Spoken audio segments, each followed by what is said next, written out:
for the sake of trying to save your job and protect your financial situation and your income, your weekly paycheck, and your family's ability to maintain a quality of life and keep a roof over your head and food in the pantry and in the refrigerator and on the table. Some folks are having to deal with the tough decisions of doing things that they may not necessarily agree with spiritually, morally, ethically. Why? Well, because their boss, the companies that they work for, the people that are in charge that tell them what to do, that ultimately cut their checks, are putting extreme burden and weight on these employees to do their dirty work. One of which, and I know you guys, I got to bring you this update from my PNC Bank insider, which I think some of y'all have missed the last videos and saying that I'm not showing you the emails or I'm not telling you about the emails. The entire video is about the email. Sometimes I show them, sometimes I can't because there's too much information there that I can't redact to protect their identity and protect their employment, because I don't want them to lose their job by sharing this information to help us prepare. But, this is insider intel, boots on the ground intel that hopefully can be used by people out there to identify the situations and help them prepare to avoid catastrophic failure. But I'm going to tell you guys more about that in just a moment. But I've been asked before, this crazy questions multiple times. It's almost like it's more and more here recently. My boss warned me not to tell my coworkers about what's happening next week.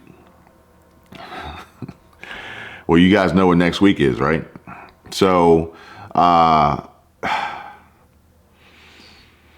there's a plan that is in place, but you can't tip folks off of your intentions prior to, because it would have an extreme negative impact. It would backfire on you. You being the employer, the company, the boss, the manager, the owner, whatever it may be, whoever's in charge of these employees' jobs and roles and future paychecks. And they know what's happening, and they're trying to like leverage some people as allies, but at the end of the day, they're just going to cut those people too. But folks, I have another update from PNC. Similar story. Okay. Now I can't say that this person has been included in the group of saying, this is what's coming. You're protected. You're fine. Don't tell anybody else, but this is what's happening. I think that this person is actually smart enough and realizes what's going on and is paying attention to the writing on the wall, which is why we are in communication, is because they are preparing for what is likely inevitable. Good afternoon, Kevin. They've just released our employee annual report. This report gives us our total amount of errors, total volume, and average of efficiency for the year. Anything under 100% efficiency and over 1% error, over one error per 100,000 of volume is grounds for corrective action. Normally, corrective action resets annually, but they've recently announced that it will roll over into the new year, lasting for 90 days. If not corrected in 90 days, you're terminated. Similar to PNC's new hire process, they are definitely geared up for layoffs in 2023. I had a coworker come in for voluntary overtime, but had to leave early due to a death in her immediate family.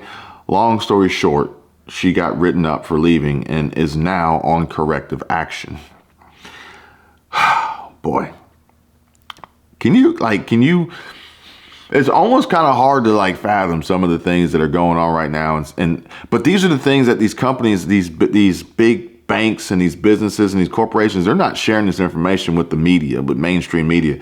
This is hitting folks where it hurts, at work, internally.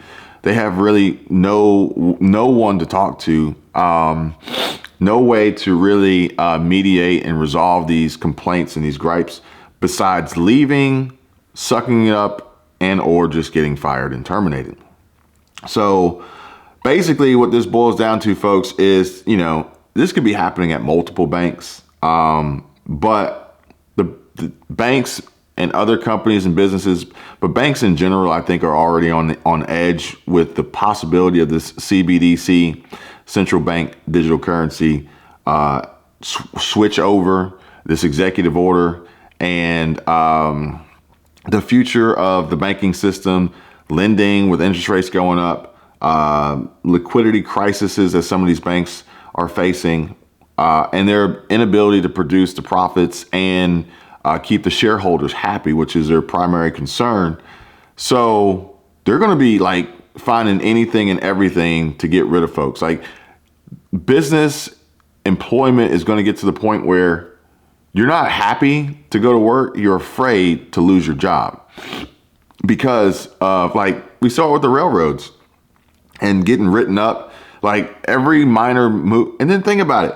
Anything under 100% efficiency, like 100%, you have to be 100% efficient at the least with one error, like only one error. Like, who's perfect? Who's perfect?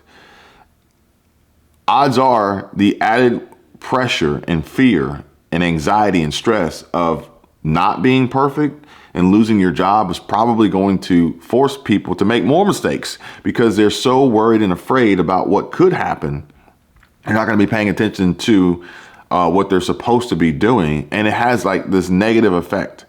These companies, these CEOs, these presidents, these employers, these bosses and managers, they usually lack the basic skills required to maintain a quality of life within the workplace that ultimately breeds success within the collective group of employees on the team working towards the same goal of efficiency and less errors and making more money.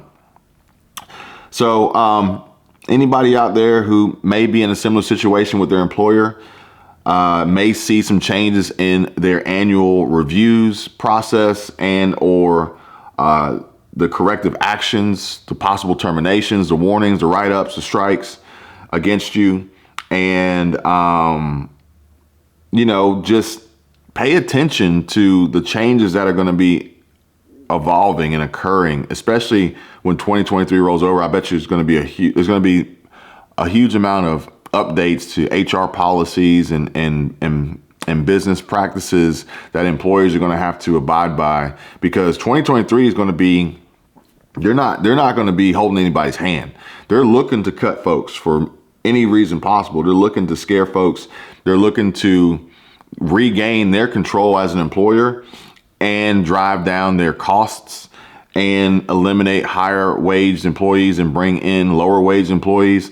This is part of their plan of their economic cycle, which is basically a reset of employment because the money has dried up since, stimulus checks were being cut. So it's something to pay attention to. It doesn't mean everybody's going to be affected. Doesn't mean everybody's going to be wiped out. Doesn't mean PNC Bank is at risk. It just means that we should be paying attention to the warning signs. And if you find yourself in a situation where, something is about to happen and your boss tells you not to tell anybody else, well, then you got to make that tough choice and that call of, do you help your coworkers or do you lead them down a path of, falling off of a cliff that you knew was coming, thinking that you were saving yourself only until the last person's gone and they like, oh, by the way, you're done too.